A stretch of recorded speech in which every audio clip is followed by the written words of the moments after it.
Vou ler o artigo de Valérie Bulgot, de fevereiro de 2020, numa conferência no Instituto Schiller. Por que é que o modelo britânico é antidemocrático? Por detrás do liberalismo, a ditadura das instituições britânicas. Nesta conferência analisou-se o direito inglês, historicamente instituído ao serviço dos poderosos, examina-se como o poder político se transformou em poder económico e considerar a conclusão de que a dominação internacional do direito anglo-saxónico é uma promessa de desaparecimento da civilização e o caminho mais seguro para a escravatura de todos. O Parlamento inglês, uma organização política ao serviço dos poderosos.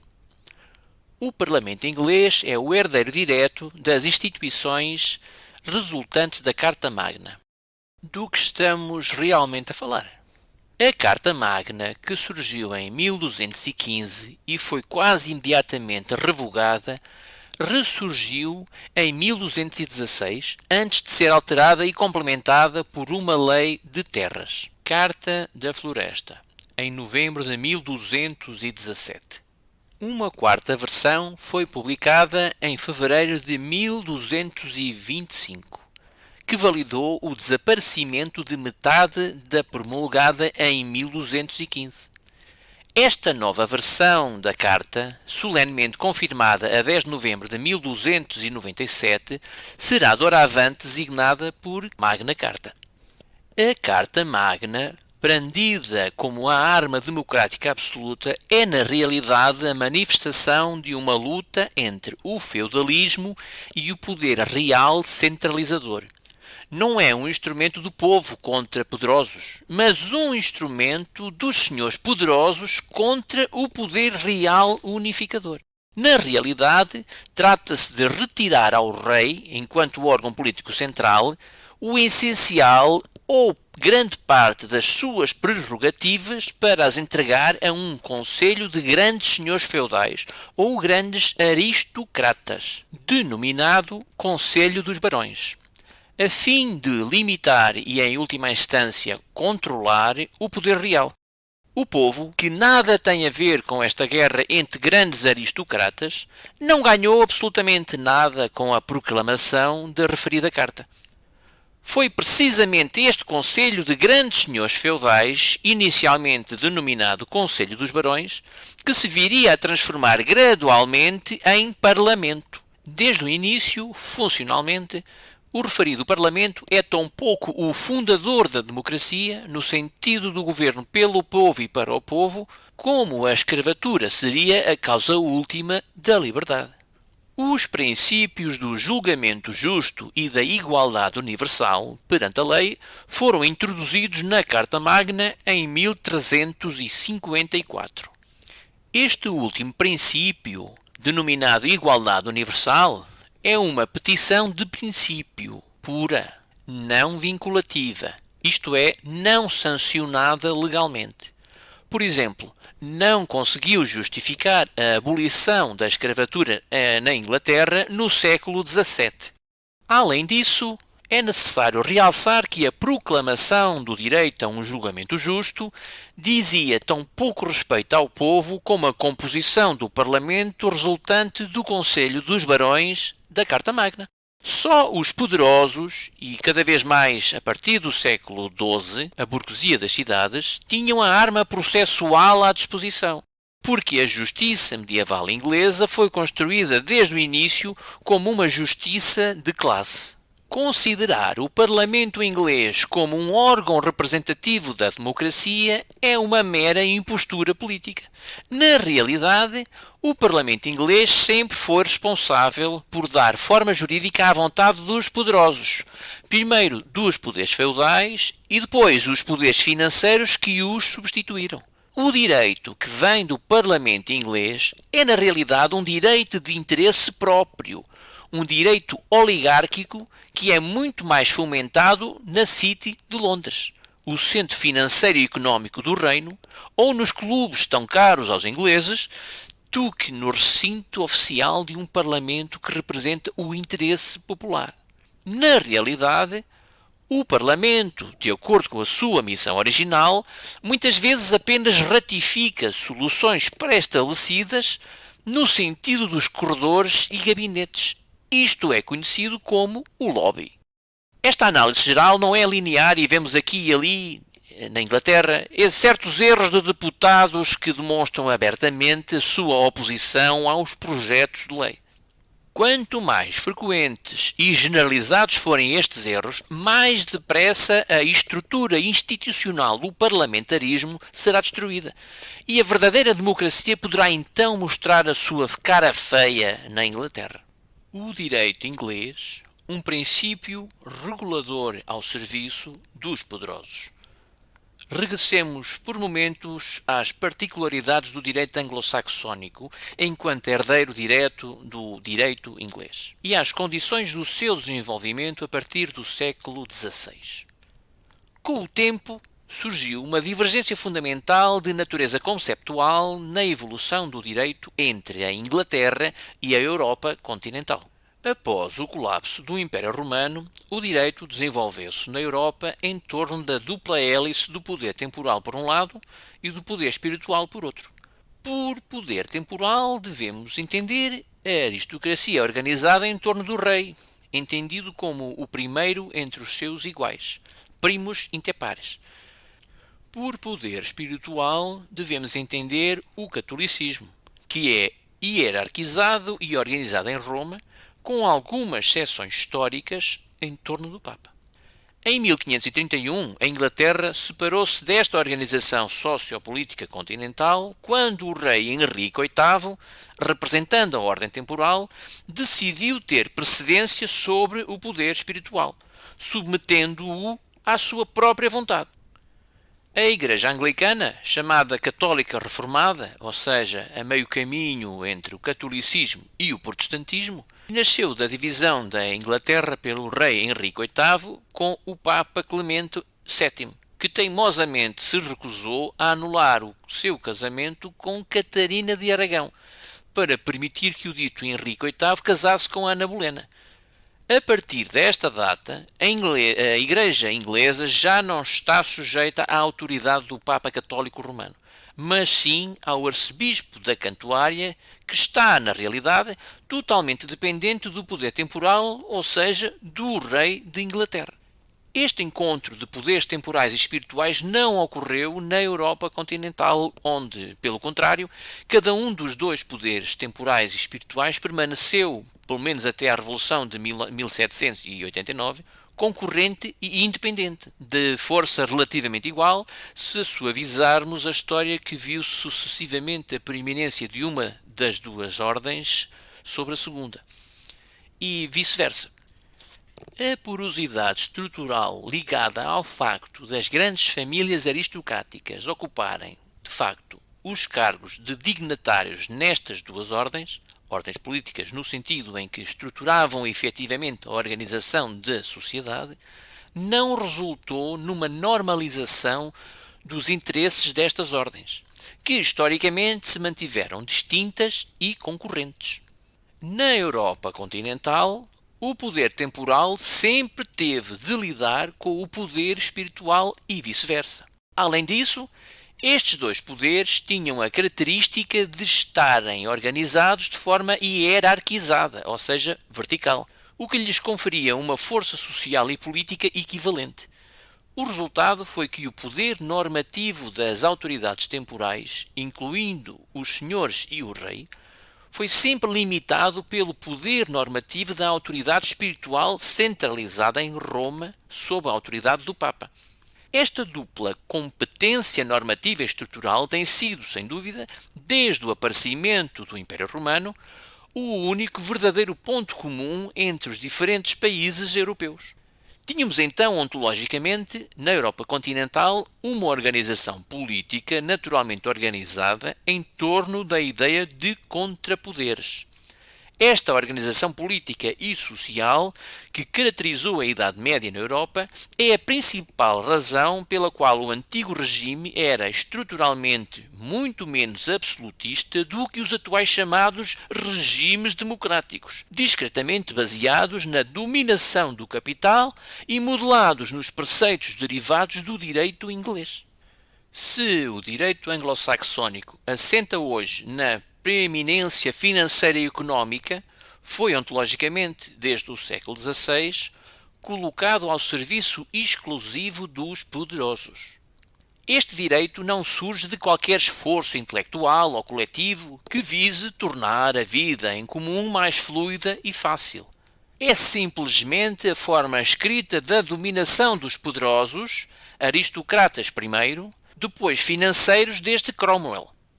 A função dos poderes temporais e espirituais na Inglaterra, em 1531, deu origem a uma vontade imperial através da aliança do ferro e da prata. Neste contexto, Oliver Cromwell, de 1599 a 1658, desenvolveu o sistema político em que a hegemonia imperial é financiada pelos banqueiros. Estes banqueiros, que até então estavam sediados na Holanda, depois da sua expulsão de Espanha sob o reinado do rei Fernando e da rainha Isabel, após a assinatura do decreto de Alhambra a 31 de março de 1492, começaram a integrar-se maciçamente no poder político temporal inglês. De acordo com a lei natural que afirma que quem dá está acima de quem recebe, esta aliança de ferro e carteira deu origem, por sua vez, histórica e mecanicamente, à supremacia dos detentores do capital sobre o poder político. Esta supremacia foi afirmada durante os séculos XVII e XVIII pelo financiamento, pelos poderes do dinheiro, das diversas companhias das Índias Orientais que agiam em nome dos Estados, beneficiando do monopólio da força pública, historicamente colocada apenas ao serviço do poder temporal. O direito anglo-saxónico foi-se colocando gradualmente, até à tomada do poder político pelos poderes do dinheiro, ao serviço exclusivo dos principais detentores do capital. Não devemos, por isso, ficar surpreendidos com o absolutismo da dominação atual. Este desenvolvimento que se iniciou na Inglaterra fez com que a França se tornasse a sua primeira vítima em 1789 e espalhou-se pelo mundo durante os séculos XVIII, XIX e XX. Esta verdadeira revolução que ocorreu em França em 1789 foi-se espalhando gradualmente pela Europa e pelo mundo, acabando por colocar em causa o equilíbrio político pós-imperial, em referência ao Império Romano, que emergiu da Europa medieval. A nova ordem mundial, reivindicada pelos donos do sistema económico global que assumiram o poder efetivo no século XVIII, é o resultado da longa evolução acima descrita. Notemos ainda que o lema Novus Ordem Seclorum, retirado do Grande Selo dos Estados Unidos, projetado em 1782, foi reproduzido em 1935 na nota de $1. Esta nova ordem mundial, que não é, portanto, de modo algum nova, assemelha-se à completa aniquilação do que tradicionalmente era entendido pelo termo civilização, que pressupõe um desenvolvimento coletivo e assenta, fundamentalmente, num equilíbrio de forças e de poderes. Nenhuma civilização pode surgir e prosperar no contexto da ausência duradoura de contrapoderes políticos eficazes. É importante compreender que a reunião no século XVI, em Inglaterra, dos poderes espirituais e temporais nas mãos do rei de Inglaterra abriu o caminho inglês para um imperialismo dominado pelos poderes do dinheiro. O caminho inglês, por sua vez, através da dominação monetária e da ideologia britânica, que impôs ao resto da humanidade, pavimentou o caminho global para o imperialismo financeiro absoluto. O fundamentalismo financeiro atual, juridicamente materializado pela supremacia do direito anglo-saxónico, é descendente direto, herdeiro fatal, do absolutismo do poder inglês que, em 1531, fundiu os poderes temporais e espirituais, fazendo desaparecer a realidade dos contrapoderes. Em 1600, a Companhia das Índias Orientais marcou o início da substituição da aristocracia fundiária pelos poderes monetários dentro do poder inglês. Desde o início do século XV, a chamada Era dos Grandes Descobrimentos e das Grandes Aventuras Marítimas, os detentores de capital continuaram a desenvolver o seu controlo discreto através da implementação geral do conceito de anonimato. Ora, este conceito de anonimato, posto em prática tanto a nível económico como político, conheceu o seu primeiro grande sucesso junto da Companhia das Índias, que praticava alegremente a confusão entre poder político e poder económico. Não é de estranhar que a primeira Companhia das Índias Orientais tenha sido de origem inglesa. De certa forma, a Companhia das Índias Orientais prefiguram esta distinção, hoje parte dos costumes económicos ocidentais, entre os lucros, que são em grande parte privados, e as despesas, que são financiadas pelo coletivo público, com a precisão de que, a partir do advento das diversas companhias das Índias Orientais, as responsabilidades civis, criminais e políticas dos participantes desapareceram no monopólio do Estado. As companhias das Índias Orientais são o primeiro modelo em que os verdadeiros detentores de poder, aqueles que, em última análise, beneficiam dos lucros das operações, estão amplamente protegidos de qualquer contestação legal ou jurídica. Os detentores do poder capitalista, vitoriosos pelo nocaute do poder político, reivindicam hoje, de forma natural, a oficialização política e jurídica da realidade da sua tomada de poder.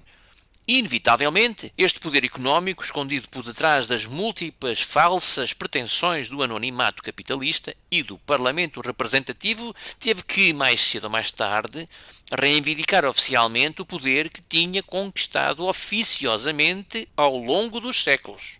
Os apoiantes da nova ordem mundial, ou Novus Ordem Seclorum, também chamada New World Order, são, na realidade, os emissários do poder económico oculto. O domínio anglo-saxónico do mundo moderno, do absolutismo financeiro à escravatura para todos. A fusão à maneira inglesa do poder temporal e do poder espiritual acabou com o equilíbrio de poderes que, por si só na história do mundo, permitiu o aparecimento da liberdade individual e, note-se, da burguesia mercantil como força política. Esta emancipação popular só pôde ocorrer no Ocidente por causa do equilíbrio político instável entre o poder temporal e o poder espiritual. Mais recentemente, no século XX, e ainda sob a influência nefasta dos banqueiros globalistas, a eliminação de todo o contrapoder tornou-se internacional. Tendo desaparecido na organização interna dos Estados ocidentais, passou a existir um contrapoder de forma não institucional desde a Segunda Guerra Mundial, através do antagonismo internacional de blocos, o Bloco de Leste comunista e o Bloco Ocidental liberal. Com a queda da União Soviética, este contrapoder informal, que no entanto existia de facto no panorama internacional, por sua vez desapareceu, evidenciando, mais uma vez, a cruel inexistência de contrapoder político interno nos Estados ocidentais. Paradoxal e ironicamente, é sobre os repetidos golpes da liberdade individual, ela própria manipulada ao extremo, que a civilização ocidental, caracterizada pela liberdade individual e pela liberdade política das massas populares, está a desaparecer. Recordemos, de passagem, que o ultra-individualismo, reivindicado por movimentos como o LGBT, os direitos das crianças, a educação sexual desde a mais tenra idade, é o resultado lógico do domínio político absoluto dos principais detentores do capital. Estes últimos, utilizando a sua vantagem exclusiva, o princípio da boa política que consiste em dividir para reinar. dividir cada ser humano numa entidade isolada de qualquer componente social duradoura e, além disso, dividir o ser humano e a vida em entidades físicas autónomas para o imperialismo financeiro absoluto. É uma das armas mais formidáveis utilizadas pelos detentores do poder económico global para escravizar a humanidade. De facto, este método de escravatura, chamado dividir para reinar, não é apenas utilizado de forma geopolítica para dividir povos e nações, mas também de uma forma muito mais dissimulada e perigosa do ponto de vista político, para tornar cada ser humano uma entidade instável, desprovida de qualquer suporte emocional e afetivo estável. O ser humano tornando-se assim um átomo facilmente manipulável, análogo a um objeto que deve ser utilizado. O controlo do fenómeno político pelos principais detentores do capital permitiu-lhes tornarem-se os mestres absolutos do conceito das regras e regulamentos. Assim, pouco a pouco, impuseram o anonimato das suas ações em toda a superfície do globo, desenvolvendo institucionalmente intermediações de capital opacas, paraísos fiscais e outras estruturas jurídicas opacas, no modelo dos fundos anónimos, proibindo qualquer procura de responsabilidade. A multiplicação exponencial dos intermediários financeiros, por sua vez, permitiu mecanicamente um aperto letal do domínio dos financiadores sobre todos os aspectos da vida em comum. Ao impor as suas regras do jogo económico e financeiro a nível internacional, os banqueiros globalistas, no comando, conseguiram a proeza de impor uma unificação dos métodos operacionais, um pré-requisito necessário para o desenvolvimento de um governo mundial. Neste contexto de tomada de poder, deve entender-se que o direito anglo-saxónico é uma arma brandida como escudo antissocial e antinacional por aqueles que detêm o poder económico real.